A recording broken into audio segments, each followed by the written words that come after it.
Welcome to Your College Bound Kid, a podcast for parents, college counselors, students, and anyone who wants a weekly deep dive into the world of college admissions.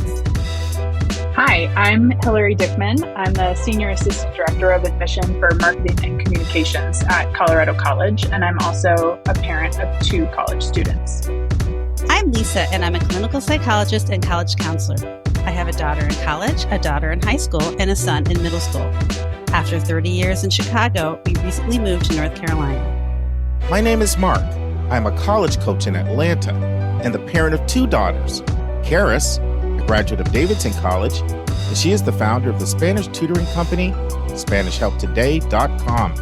And Joy is a wellness coach at the Keenan Flagler Business School at the University of North Carolina in Chapel Hill. And I'm so blessed to be able to work alongside both my beautiful daughters at School Match for You, a college counseling firm that I founded in 2010. This week in the news, Hillary joins me to answer a question from an anonymous listener who wants to know, what is our advice when it comes to skipping optional questions? And we kind of start out on that topic, and then Hillary and I bounce all over the place and talk about everything under the sun in a pretty lengthy segment. Then we'll have part 3 of 4, interview with Jonathan Hughes and Julia Shields-Rutyna from MEFA, where I ask every question I can think of to help us better understand 529 plans. And then Lisa and Linda will be back to answer a great question from a listener who wants to know, there's so many things to do after you submit the application. What am I missing? What do I need to do after my student submits their applications? And now it's time for a question from one of our listeners.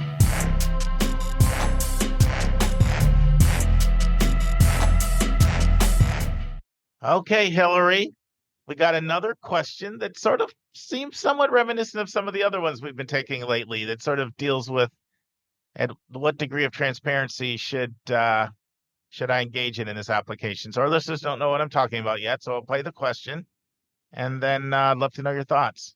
Yeah. Hi, Mark. I'm the parent of a college freshman and a high school sophomore. In looking through the Common App practice account, I was reminded of quite how many questions actually aren't required. In other words, they don't have a star and you can proceed without answering. What I'm wondering is there any benefit, or will it count against you if you don't answer some of these questions? Some of them get into personal information that probably shouldn't weigh into the decision. And so if it's just for a college's statistics, can we just go ahead and leave them blank? Is there any downside in doing so? Thank you. So, Mark, can you talk through the common application and identify some of the parts that are optional? Because I'm not even sure that I know from being on my side as a reader what's optional and what's not. Well, the most common one is there's optional essays all the time. Oh. Lots and lots of schools will have an optional essay, like custom prompt. That's very, very common. And so that's the immediate thing that comes to mind.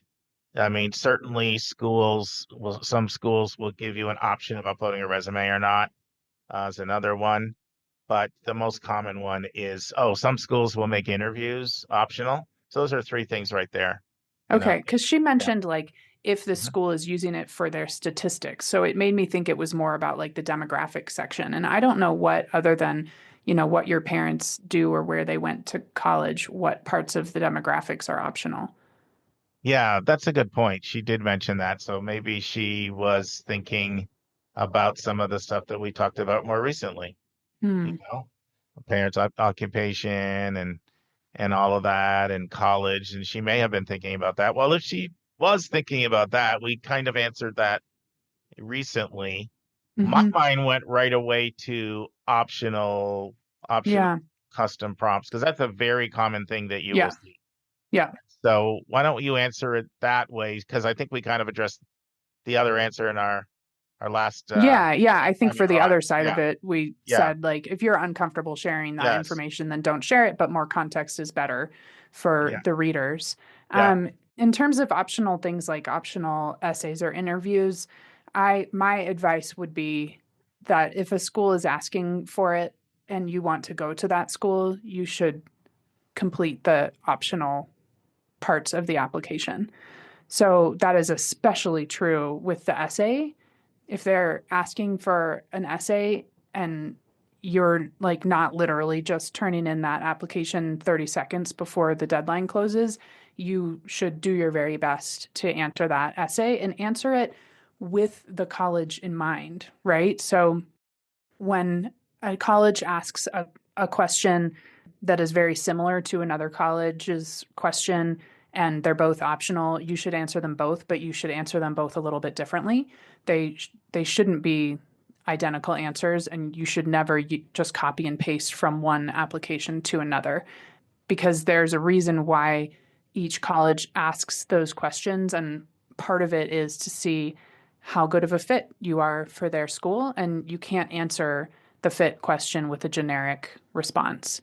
So I would very strongly recommend answering any optional questions and tailoring them to the school that you're applying to.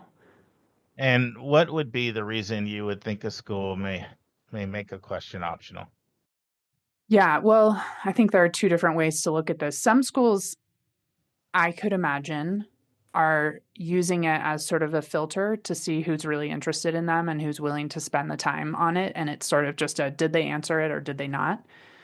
And then I think other schools are using optional questions as a way to add more depth and context to what they know about the student, because they care about whether or not the student is going to be a good fit for their school, and they're trying to identify how the student will sort of engage in the school's community. So I try not to take the like, well, they're just trying to filter students out view. I would rather take the more generous sort of view that they're really looking to see what you will be like as a part of that community. And it can also be both too. Yep. I agree wholeheartedly. I'm going to share a story briefly to sort of support what Hillary was saying, but there is only one exception that I can think of. Is there are some schools that occasionally an optional question really does not apply to you. There are some like that. And an example that comes to my mind right away was Duke's application, not this year because they changed it. This year they went to kind of having like 5 choices and pick a couple. But the previous years before then, there was a optional question that if you were not LGBTQ, you really would not be comfortable answering. Yes. And people used to say, what, like, because a lot of times they've either heard from me or from other people. Mm-hmm. Like, think of recommended as almost required, and yep. They've heard that. And so like people would be like, how am I supposed to answer this? And so they've changed it this year. They probably had enough of that feedback. And I'm glad that they did, because it was a little confusing for kids. But I would counsel people then, no, you don't need to answer this question. Yeah. So, and the answer like that, I'm an ally, and here are the ways that I'm an ally. It's not what they're looking for in that question. Right. So yeah, I agree with that. Right. Yeah. So that's the only one that I'll say when you don't have to. But so when I visited William and Mary on September 5th, and afterward I spent some time talking with the admission officer, we got into this conversation. And she was commending certain schools that always answer the optional question. And she was making a point that they must be getting some good coaching over there, because like it is partially used as an interest test. Mm-hmm. And I see that at a lot of places. Mm-hmm. So, I mean, it's very important. We should probably talk a little bit, and we talk about this a lot, but I think maybe we could bring some new light on how does it help a school to get a sense of indications of who may come and who may not come? Do you want to just answer that broadly? Yeah, meaning how does an optional supplemental prompt help students? No, not that. So just the basic general. Obviously, like the schools have early decisions. Mm-hmm. One of the ways that schools use for that, right? But how does the concept of a school having a pretty good sense of who may, obviously you don't know for sure, this is 18-year-olds, whether someone's going to come versus not come, how does that help a school? Because You and I know it helps tremendously. And I think if someone hasn't done the job, they may not realize all the ways in which it helps. Yeah.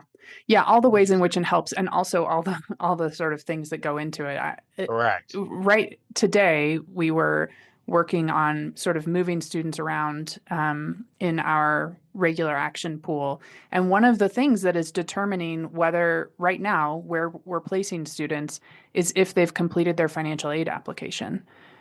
And at this point, they've had since January 15th to turn in their CSS profile. And if they still have not turned in their CSS profile, we have to make the assumption that they're not interested in coming here because we have sent them 5 or 6 emails. Most students, we can see that they've opened those emails and they still have not completed their CSS profile. And so students who otherwise we would have continued to consider, at this point, we have to say it doesn't look like you're coming and we cannot admit you without your profile being complete because we need to know how much to award you in financial aid.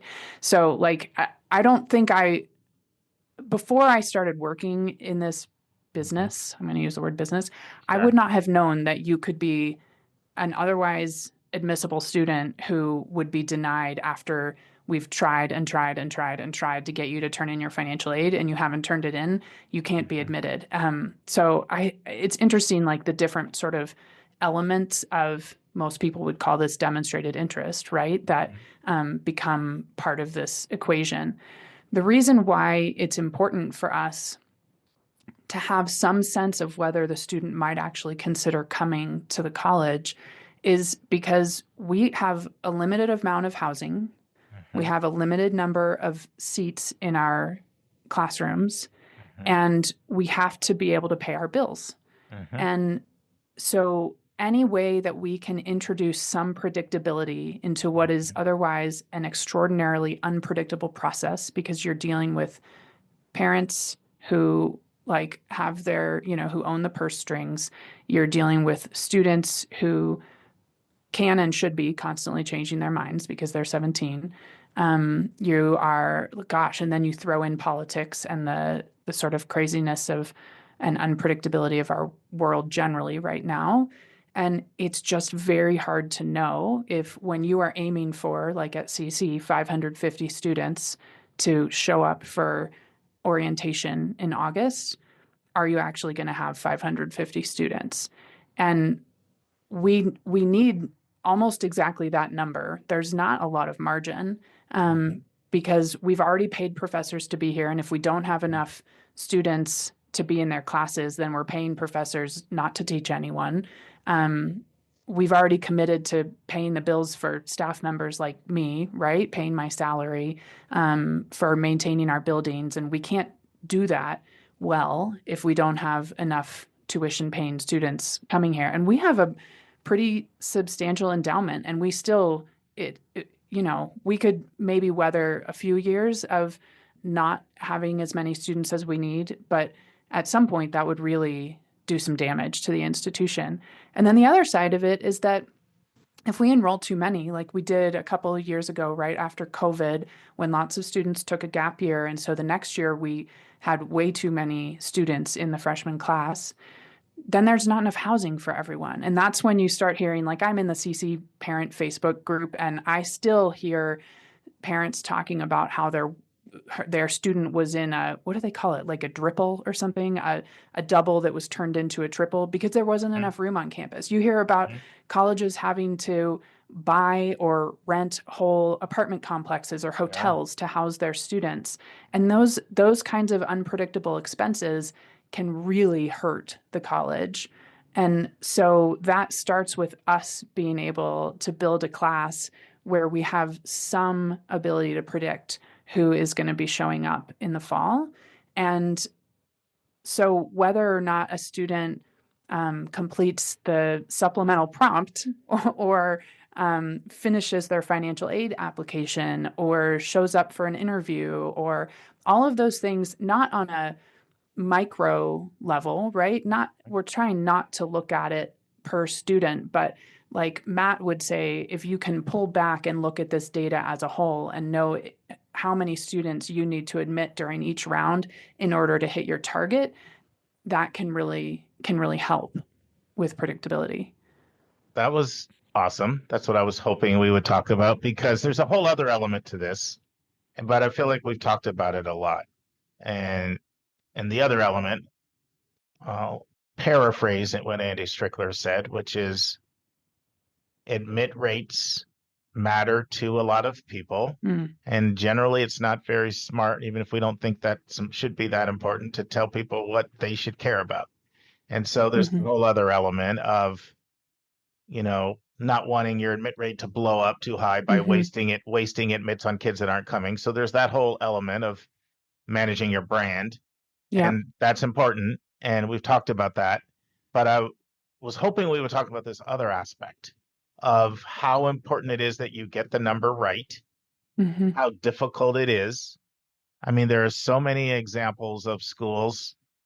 I mean, Virginia Tech went over 900 one year. UC Irvine went over 1,100. Oh, that's just a huge strain on everyone at the college when that happens. I mean, I interviewed Greg Roberts, 2019. UVA went over 4%.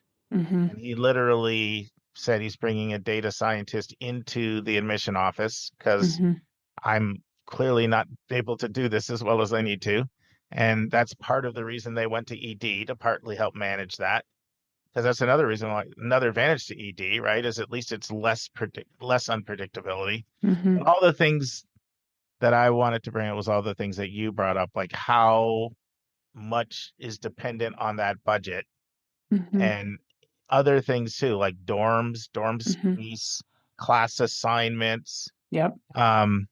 It's hard, so Karis went to Davidson, as our regular listeners know. Davidson's a school with a 4-year residential requirement. They're very strict about it.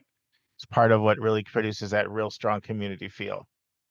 But a lot of kids choose to go abroad fall of their junior year, and she was one of them. She was gone almost 6 months in Peru, Bolivia, and Chile. And so Davidson, of course, like everybody's trying to do, they're trying to manage those empty beds with a large number of people going away. And some of that is spring admit, some of it's transfers, like just different things. So when she got back, they had over enrolled and there was not a dorm for her.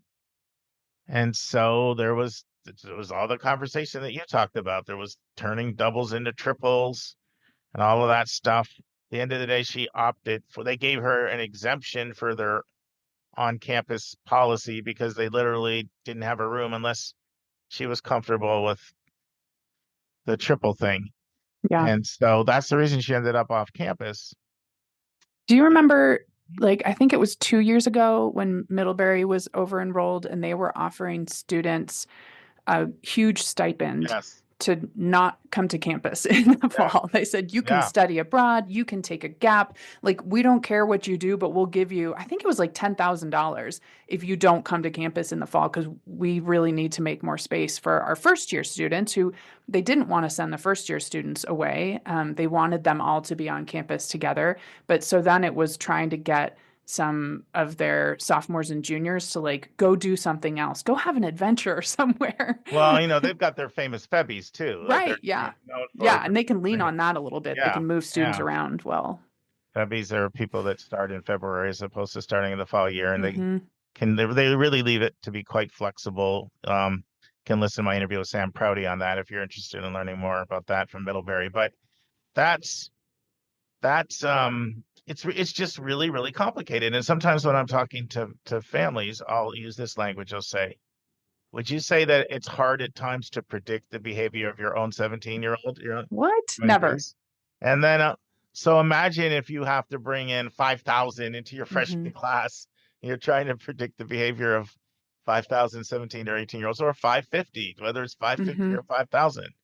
This is just really hard. And there's so many elements that come up that you couldn't have known were going to happen, right? When CU hired Deion Sanders to be their football coach, we were like, okay, well, what is this going to do to CC? Because we don't typically enroll the same kinds of students, right? They're a big flagship. We're a small liberal arts college. And yet we do think it's actually put a dent in our enrollment, because students who would otherwise have just been like, I just want to go to Colorado, it doesn't really matter where, might have ended up here. But now they want to be in the magic of Deion Sanders, and who can blame them? It looks like a lot of fun. But stuff like that happens in the world that you wouldn't have seen coming a couple of years before, and you couldn't have planned for. And then you have to react really quickly. And the one thing that you can sort of rely on is if students are acting really interested in our college, then we probably have a better shot at yielding them. And it's hard to find any other way to predict yield. Yeah, and so I'm not critical when schools are yield conscious and do things, probably because I was in that admissions context when I did it, but I also see there's all of these things. That's such a great example of an extraneous thing on a macro level. Mm-hmm. There's all kinds of things. Like I feel for like the fires in LA. Like imagine being at Pepperdine and being in admissions, Yeah. And outside events, there's incidents that happen where there's suicides or there's a shooting or something, like all these things, and they can, they can really impact you. Then something Matt and I talked about when Matt's been on our podcast twice. Once he did a deep dive on demonstrated interest in predictive modeling, and once he did a deep dive on gap years. But we got into gap years and the reasons why people take gaps. And I shared with him a student from California when I was doing boarding school admissions who everything's good. They're all set to go. And then they get word that like the dad has cancer with 6 months to live.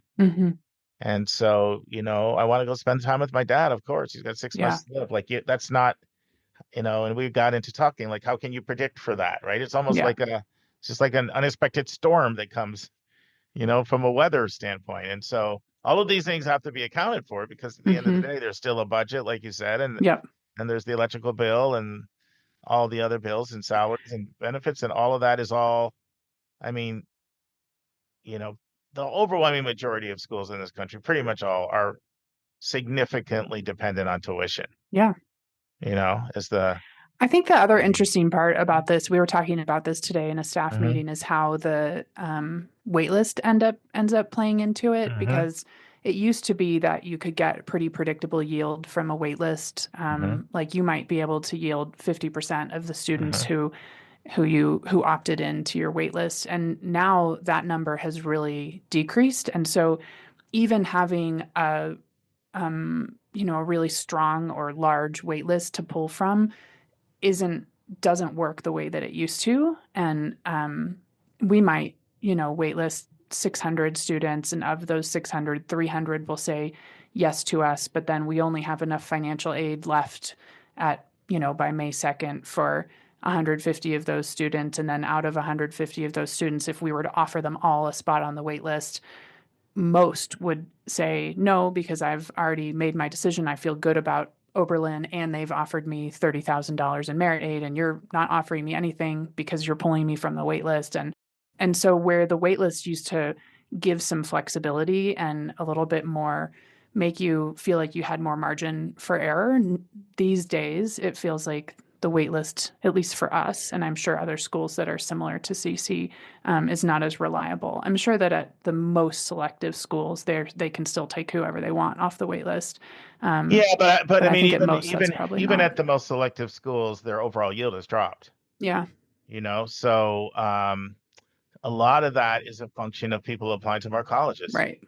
So there's just more competition now than there was before. Yeah. Or it was you and one other one. Now it's you and 4 other ones. Yeah. You're obviously not going to win that as many times as you did before. That's why, some of the high schools that I'll work with sometimes, especially I'm talking about more private school in some very competitive areas like DC and New York, they will limit the number of applications that allow a student to have. And a lot of times the parents don't like that at all. I remember when I worked with Susan, we used to talk about this, and I can hear Susan just like it was yesterday. I was like, how can they do that? Because wouldn't that, I don't know if that would stand up to a legal challenge. Yeah. Right. So we never did that, but a lot of schools do. And, they'll explain it as, look, we don't want one kid getting in like 5 or 6 Ivies, and not like there's a quota, but at the same time, there's that balance between there's not a quota per school, but at the same time, you want to please multiple feeders and keep lots of feeders happy. So there's always that balance there, right? And I know for me, when I was on the recruitment side, I actually liked that because like I don't want to be recruiting from a place if people are applying to 18 or 20 schools. I'd rather go to a place where they're applying to 6 to 10. Absolutely. Just in terms of like the better chance that I'll see fruit from my labor. And so I've tried to help families to understand that I know this might be really frustrating. And a lot of those times schools might have exceptions if it's someone maybe that needs a lot of aid, or sometimes they'll have exceptions and things. But well, and I think Julia, I don't remember if it's Julia or Susan, one of them has talked about on the podcast 2 things. Like one, there's no way you can get to know every college on your list if you've got 20 or 25 schools. That's too many. You don't actually know them well. And then the other part, I think this was Susan, I don't remember which one it was. One of them, right? Yeah, one of them said, like, the math does not work. You adding more schools doesn't mean that you have a better shot at getting. Julia's always saying that. Like, that is not how math works. It's still a 4% admit rate at each of those schools, and adding more does not double it or triple it, which I think is really smart and really hard. Like, that's a thing that you have to say over and over again for people to not even understand, but maybe like believe you. It is still hard to understand because it doesn't feel like that's how life works, but it is. Yeah, and I brought it up more in the context that it may be frustrating if you're at a school and you're hearing that, but that's also a way in which they're building relationships out there. And I'm not trying to say someone's just going to visit your school because of that and they wouldn't otherwise, but trust me, every admission officer would appreciate knowing that, this is not a school where kids are applying to 18 to 20 schools or whatever, like, right? Totally. It's just like, it's just common sense. You're trying to recruit to get results. Yeah. And so. And we can see that really easily when we pull up a school in Slate. You can see all of the students who've applied from that school over the last 5 years is how we have ours set up. And you can see how many you admitted and how many actually showed up. And it is clear when some of the boarding schools that I work with in the Northeast, I know that they're sending students who are interested in us and who they've been really thoughtful about creating their list. And if the student is applying to us, then it's because they're actually considering coming here. And I can see that from looking at our yield in the school's record in Slate, that we do really well at those schools because their counselors only allow them to apply to places that they're actually interested in. They're not just throwing darts at a board. Friends, this concludes the first part of my conversation with Hillary on a range of topics. We hope you join us next week for the final part. And please stay tuned to the end for our second question from a listener to learn how you can get a book courtesy of the Princeton Review sent directly to your home. And now this week's interview with a special guest.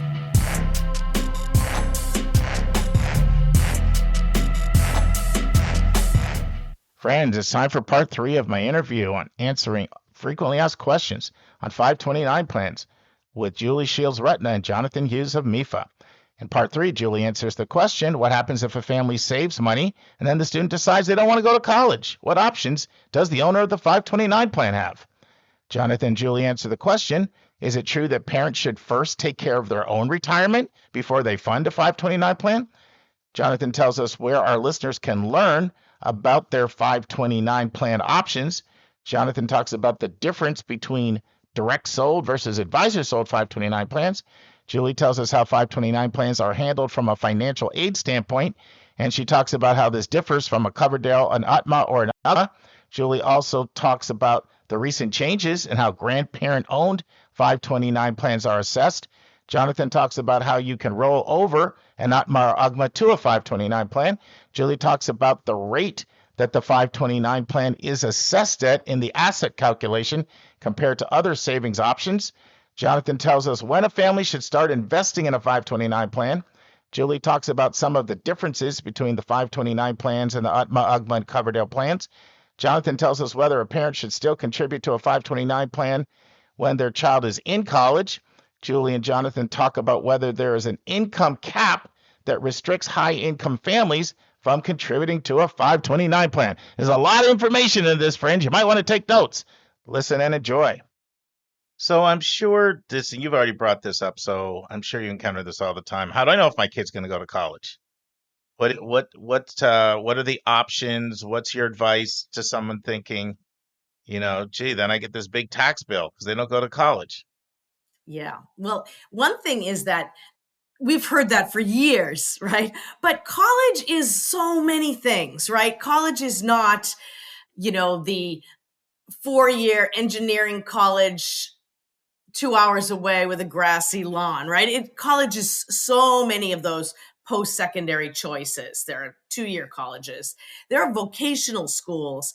And so I guess it's sort of getting parents to think that, yes, they do have to go to an institution where these funds can be used, but those are wide. There are many vocational schools on these lists, 2-year schools, 4-year schools.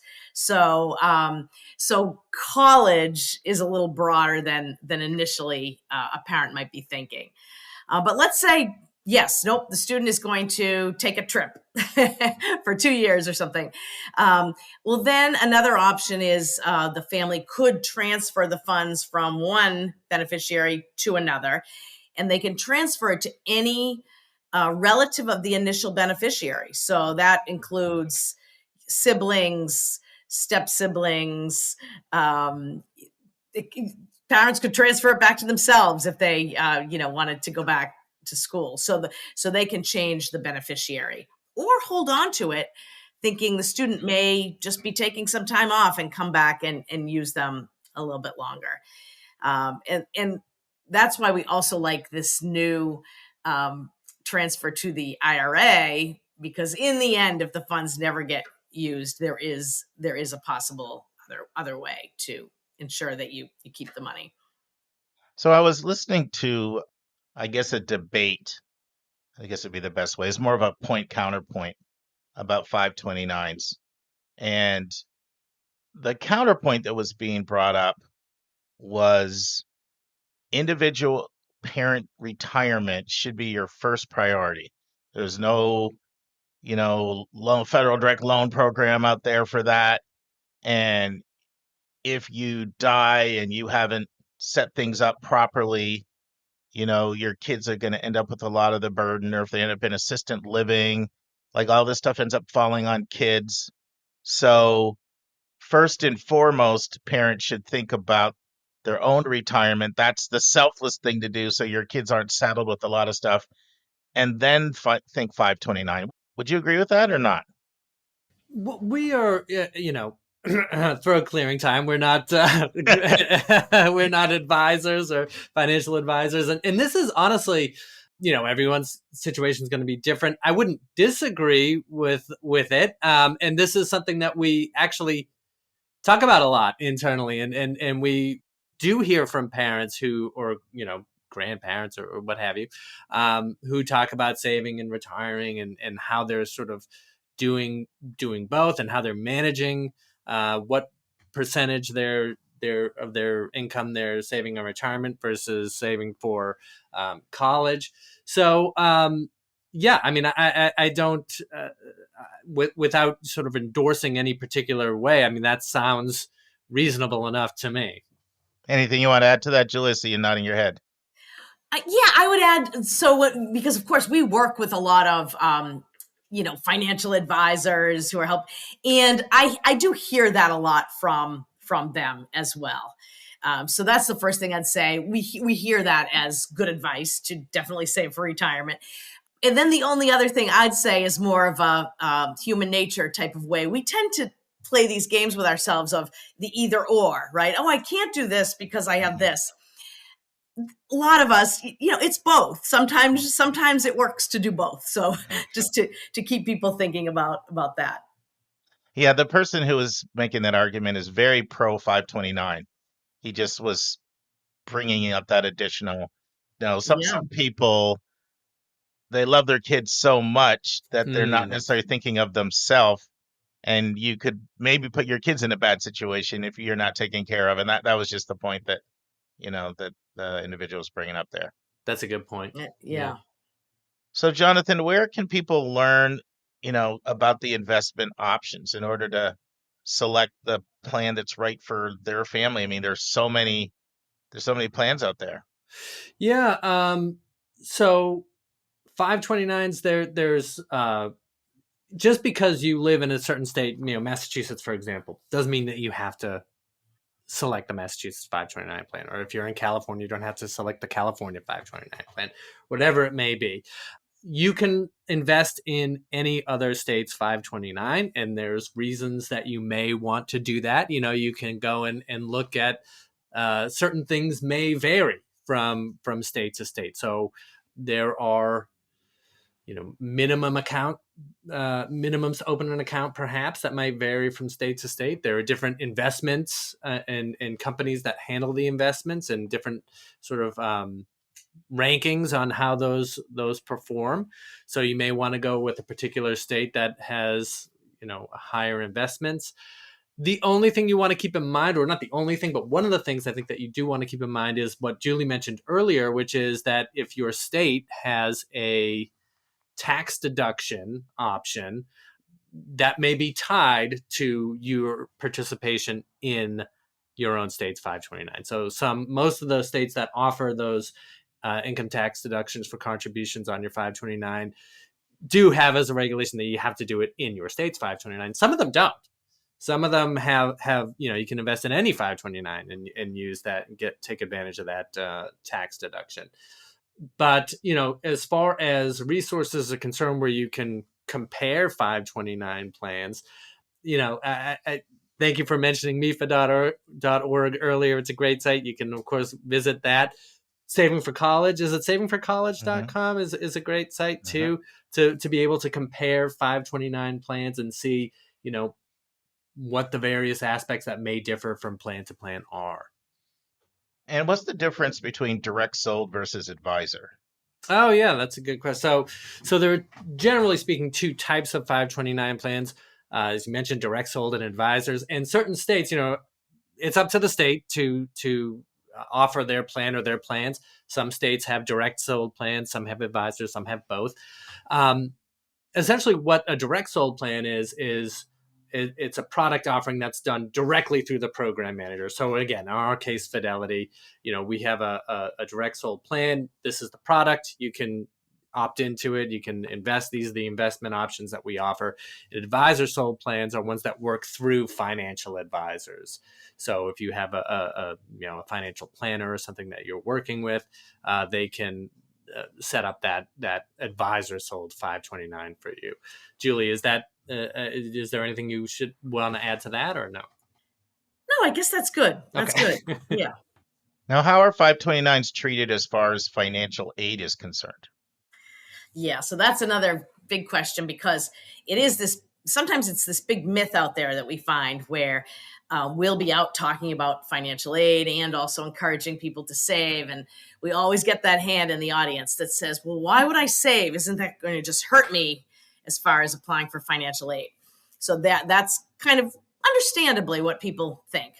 But in the financial aid process, where, a family completes a financial aid form, namely the FAFSA and maybe others, they put information about parent income, student income, parent assets, student assets, the size of their family, all of that.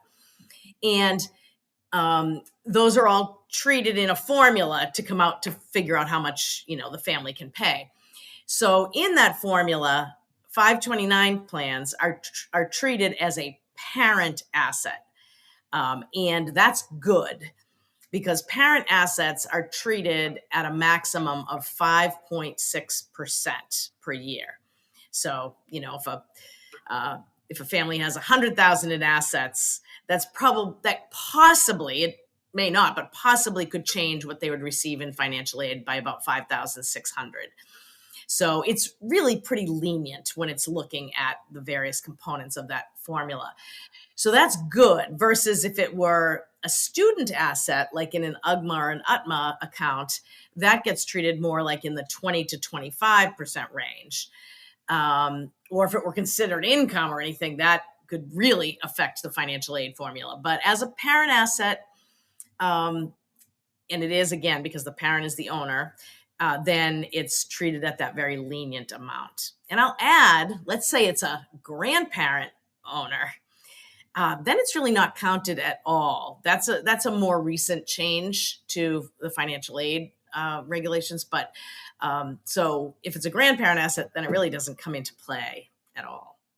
So sometimes I see people with these UTMAs, UGMAs, and Coverdales. So is there a benefit to those programs? The Coverdale came about before the 529. So I think that was just a way to save. But it seems sort of conventional wisdom is that the 529 just has more flexibility. You can save more, all of that. So that's how I'd answer it with that. With the UGMAs and UTMAs, what I've heard from families is that families may, for tax reasons, for the parents or something, want to move money into a student's name so that money gets taxed at a student rate versus a parent rate. So I think that people make tax decisions surrounding some of that, which is fine, and so that's, that depends on what the family wants to do. And I think that probably works out well for people, and people do what they're going to do. All we really point out is the difference when it comes time to completing financial aid. And as far as that is concerned, you can roll over an UGMA or an UTMA account into a 529 as well. So when people call up and they mention that they have one, I let them know that that's a possibility. That's good. So I know, Julie, you talked about how 529s are treated as far as financial aid is concerned. How does that compare with the 5.6%? How does it compare to other types of savings? Actually, great question. Any savings that are in the parent's name, which would be cash, savings, checking, investments, any of that, would be at that same maximum 5.6%. And the one piece that I'll say is an asset that a lot of families have is maybe equity in the home. That's not counted on the FAFSA, the main financial aid form. It is counted on other financial aid forms like the CSS profile. But that's also at that maximum, many times at that maximum of 5.6%. And Jonathan, when would you recommend families start saving toward a 529? As early as possible. It's never too late, certainly, to start a 529, but it's kind of like retirement in that you want to use time to your advantage. So, the thing is, it's not just what you put in, it's the value that accrues over time. And so we have actually a slide in one of our in our college savings presentation about the benefit of compound interest, which is interest gaining on interest, right? And so within that slide, we say, okay, here's a hypothetical scenario. Julie starts saving when her child is just born and she's putting $50 a month in. Jonathan starts saving when his child is 7 years old and he's putting $100 in a month. Who's going to have more money by the time the student turns 18? And of course, it's Julie, even though she's putting in half of what I put in because she put it in much earlier, right? And so that's really the lesson, is that even saving a little bit early goes really far. And so I always say, again, on these college savings presentations that I do, I saved very little beginning when my child was first born. It was like $20 a month I was putting in, right? And just to back up Julie's claim about having money automatically withdrawn, I tell the story all the time too, that I said to my wife when my son was like 8 or 9 months old, "Oh, we gotta set that up. We gotta start putting money in." And she's like, we have been putting money in it for like 8 months, and I had no idea, it was just coming out of the bank account. I never saw it, right? So that's the lesson is, even if it's just a little bit, if you start early, that's the best thing that you can do. So I find like the mindset that families have that have 529s is you invest there all the way up into the time someone's in college, and then you're done with it. Would you recommend a student that, or a parent that has a freshman in college or a sophomore in college, would you recommend they still continue to contribute when their kid is in college? Yeah, I would. I mean, I don't see a reason not to. Anything that anything that you're saving is something that you're not borrowing, right? And so you're still taking advantage of that value that is accruing with that tax benefit as well.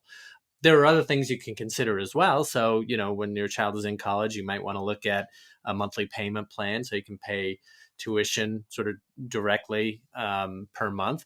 But you can use your 529 plan to augment that as well. And if you're in one of those 30 states where you're getting the state tax deduction. Yes, good point.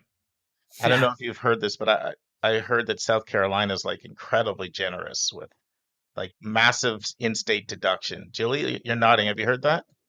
Yes, and I can't tell you the amount, but there I was amazed when I saw all of the different plans and how some give very, very good tax deductions and some give just, fine tax deductions. But yes, I was amazed at the differences across the country. So a lot of IRAs have income caps. Are there income caps for the 529 where if somebody earns X amount, they can't contribute, or is it limitless when it comes to income caps on the part of the owner? No income caps. Yeah. No income tax caps. Yeah. That's pretty cool. Friends, this concludes this part of my interview with Jonathan and Julie. Hope you join us next week for the next part. And now it's time for a question from one of our listeners.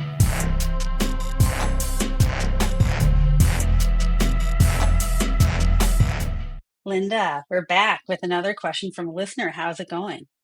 It's going well, Lisa. And I really like this question because I feel this question. I feel this mom's pain.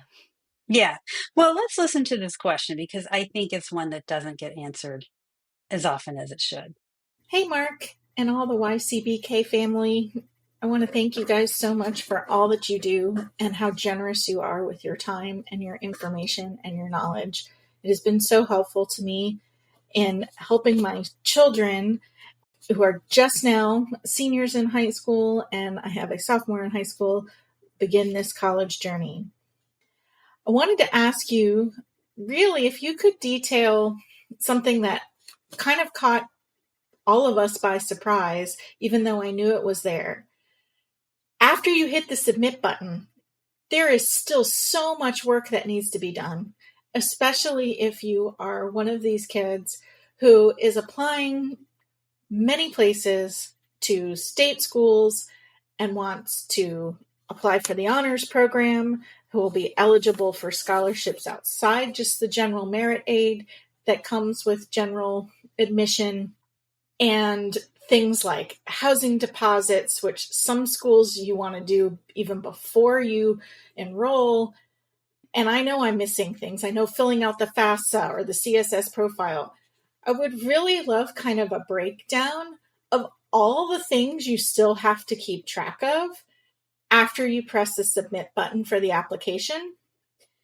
And a lot of these schools, we're finding out, even though we've been accepted, there's still so much to do to ensure that he has options that are economical once he makes its final decision, period. Thank you for all that you do. And I know I've probably asked this question in a very strange way, but hopefully you can piece out what I'm trying to say. But what are all the things we as parents and as students should keep in mind if students are insisting on applying to, more than 10 schools? It becomes a project management nightmare. And please help us make a list of all these things we should be considering after we press the basic submit for the application. Thank you. Yeah, Linda, this question is near and dear to my heart. And in fact, just yesterday, I was working on a joint project that Linda and I are working on that might be coming out later in this year, spoiler alert. But I was writing up about all the things that seniors have to do. And when I got to the part about you've just pressed submit, now what? It was a really long, there's a long list of things. And so I really appreciated this question because there's not a lot of like guidance around this. No. And so the number one thing is the portal. You gotta make the portal. You gotta know what your password to the portal is. I don't know about you, Linda. I've lost years of my life watching students trying to figure out what the password to their portal is. So I think the very first thing is get a spreadsheet with all of your portal passwords and use the same one. Yeah, if you can. But unfortunately, some of them, you need to have 16 letters with 15 different characters. Share it with your parents. Yeah. And maybe I always say put it in your phone, write it if you have a piece of paper, a notebook you keep someplace in your house, write it in the cover. Well, that's what we did. And then we were forever, where is the notebook? So yeah. I love a Google Sheet. Tattoo it to your arm. I just, parents, please set something up to keep track of these, because yes, all of a sudden, all the communication is going to start coming through that portal. Yeah. And, kids are always shocked when I tell them, you need to check that portal at least once a week. And they're like, every single one, every single week.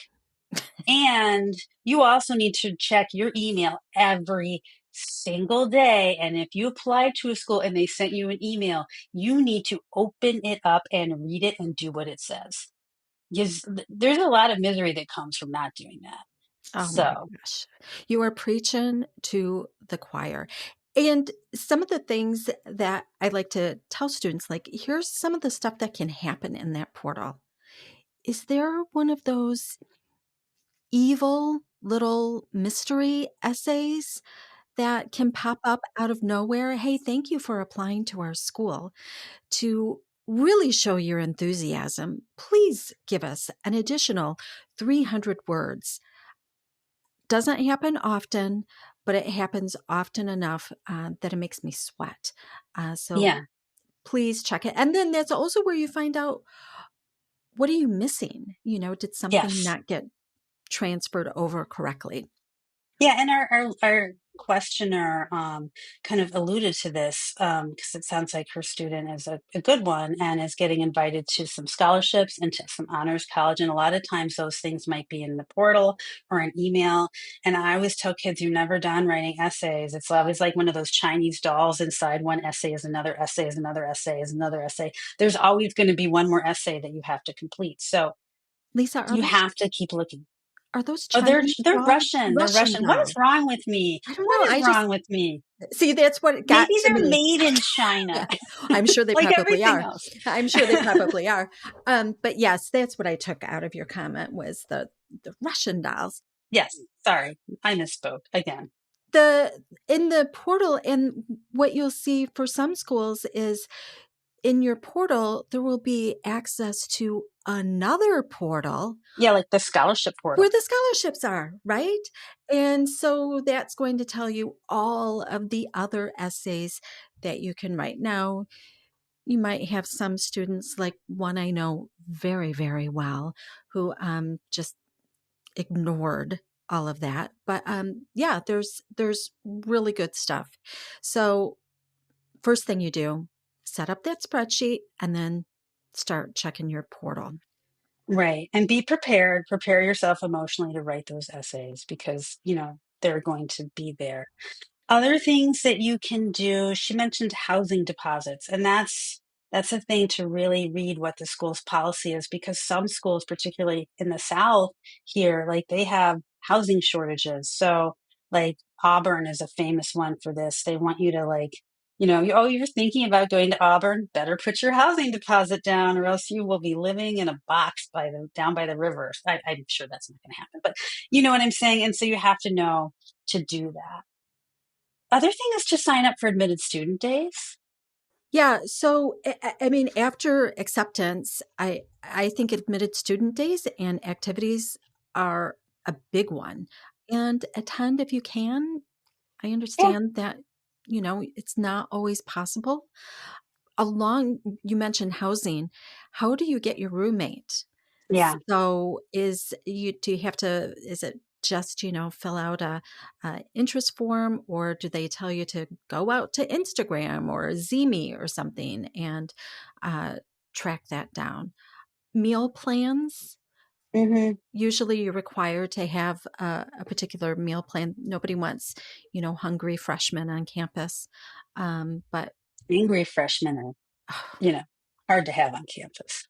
So Lisa, you know how I get when I'm hangry. So I do know this. Yeah, and then, go ahead. I'm sorry, Linda, I didn't mean to interrupt I you. was going Go to ahead. say honors colleges, and sometimes that can depend. And I know the listener mentioned this, do you get invited? Do you have to apply? And we talk about essays. And of course, I think that Penn State is the one we always use as an example. Oh, you had to Oh my, mention it. I just started I, sweating. I know, I know. So really, I don't want anyone to be surprised by, is it 8 essays right now? By something like that. So yeah, interviews. A lot of times there might be interviews, and that might Right. be in your portal. And then after admissions too, what happens if you get deferred or waitlisted? So there could be instructions in your portal on what to do. Do they want to see grades, updates, or are they good with everything? So we keep coming back to that portal. Yeah. Yeah. And yeah, it's really, of course, we say this all the time, this time of year, but do what they say. That if you get deferred or waitlisted and you're interested in that school, do what they say, exactly what they say, and do not do anything that they don't say that you should do. So they don't want to, have that like drawing you made when you were 7 that's like shows how brilliant they just want you to do what they say. And that's it. So just make sure you look at that. And Follow then, of course, instructions. the money, financial aid Oh, officers. The financial aid officers come in the portal many times, and or sometimes there's another financial aid portal that you have to sign into and create yet another password for. So figuring out what it is, understanding it. They use such confusing terminology that, I'll see people post their financial aid officers on Facebook and they'll be like, what does this mean? And everyone's like, I'm sorry, that means they're not giving you financial aid. But there's so many ways that schools say that is not obvious or clear. they make it sound good, and you want to say, oh, I guess you're not going on vacation for the next 4 years or something like Or that. eating. Yeah. Yeah. Yeah. And then, you might want to, at some point, let's say, ask for an increase in merit aid if it's something that would really help you be able to go to that school. So this is another thing that you can look for instructions in the portal or find out who to email. So those are just some of the things but yeah, the portal. One of the ones that I think takes a lot of families by surprise is the healthcare, because a lot of schools, they opt you in to their healthcare plan. And there are deadlines around that you have to opt out if your student is Right. covered. And that can be, I think at my student's school, it's about $4,000 or something. So, Yeah. I mean, I'd be thrilled if she got a $4,000 scholarship. So I don't want to pay that if I don't have to, but they don't make it very clear where No. that is. And that is the other thing. It's just the various deadlines. So colleges make it very clear, when application deadlines are. early action, early decision, but they don't always make it clear what priority deadlines are. So are you making that deadline for financial aid, priority financial aid review, or merit scholarships, honors college deadlines? And those can be different. So that's something else to take into consideration. Something to, once you have accepted and you've made your decision on the school you're going to be attending, you may think that you're going to have a nice leisurely summer, but some schools are going to have tasks for you. You might have placement tests. So even though you've taken, all the AP classes and all that, they may have their own exams that you need to take for math, science, or foreign language placement. You might have to schedule an appointment with an academic advisor ahead of time so you can choose your classes and go through that process. Oh, here's one of my important mom tips. As soon as you get that acceptance and you think you're going to go to the accepted student days, make hotel reservations. Oh yeah, you got to do it like that night. You got to do it ASAP. Make them refundable. So then if you can't go, then. Right. They change their mind, and then make those hotel reservations for move in. Colleges have their academic calendars out there for the next 4 years. Go out and schedule your hotels because. Yeah, that's an excellent tip. And and then if you think your kid is going to go there or your kid is going there, you should get and find out when their parents' weekend is for the first year. And you probably also want to make that hotel reservation. Definitely. I don't go to parents' weekend because I'm just not that good a mom. So.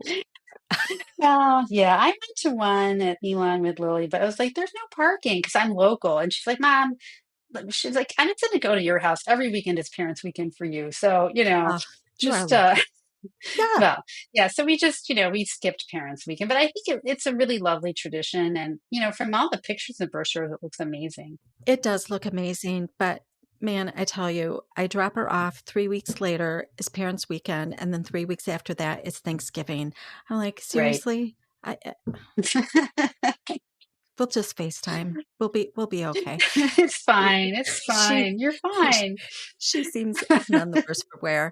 So do that. I also think along with that is, some of the like, how do you get that refrigerator or microwave?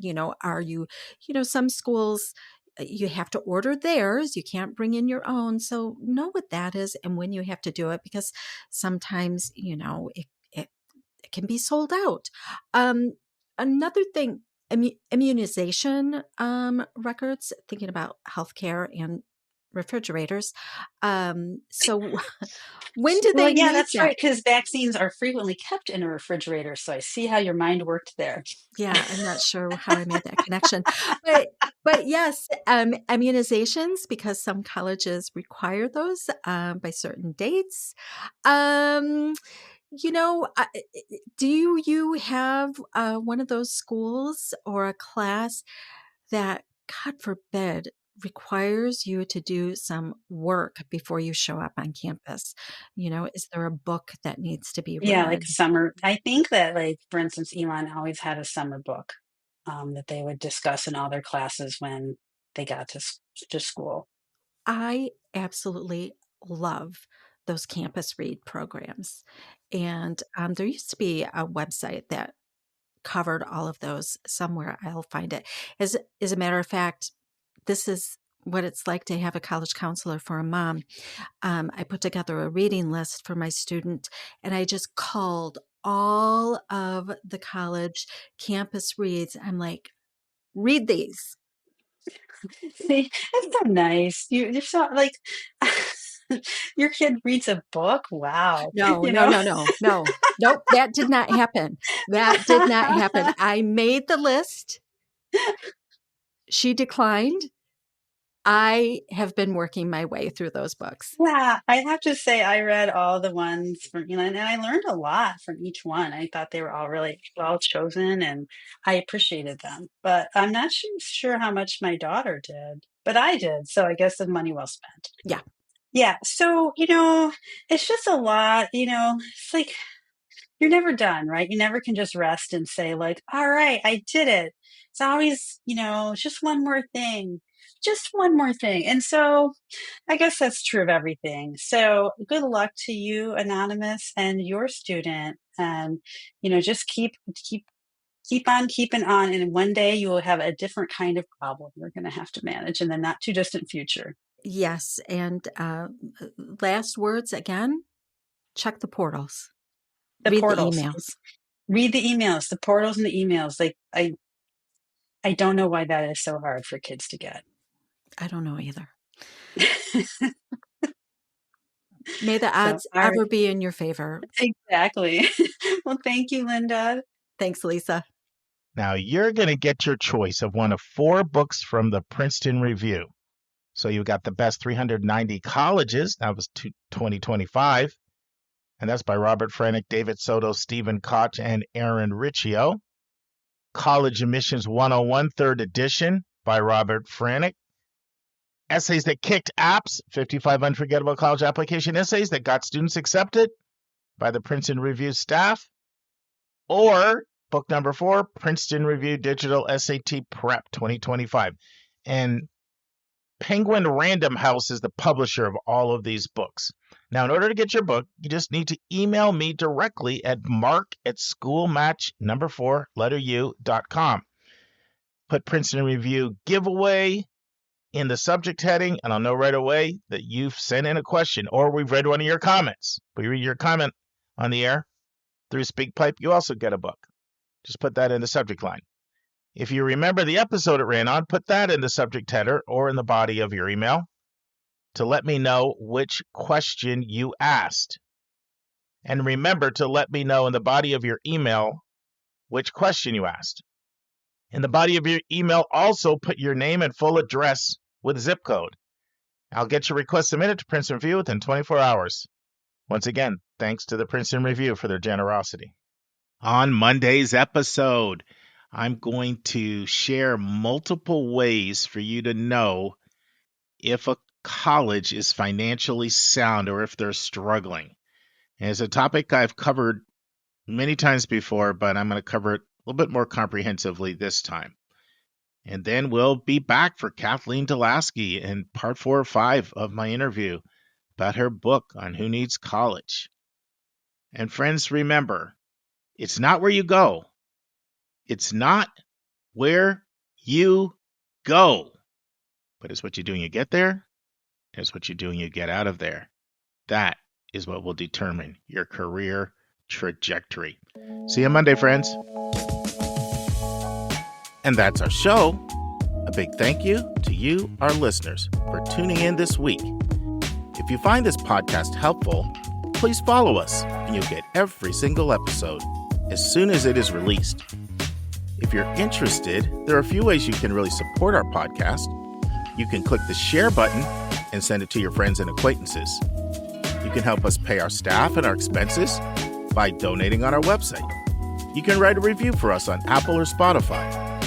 I'm the producer of the podcast, but we have a fantastic team of 15. Shout out to our co-host, Dr. Lisa Ruff, Dr. David Williams, Linda Depker, Susan Tree, Vince Garcia, and Julia Esquivel. And to our substitute co-host, Sylvia Borgo. Our sensational sound engineer is Nemanja Motvich. Our amazing music is from Victor Allen Weeks. Marketing designs are from Kimberly Blass.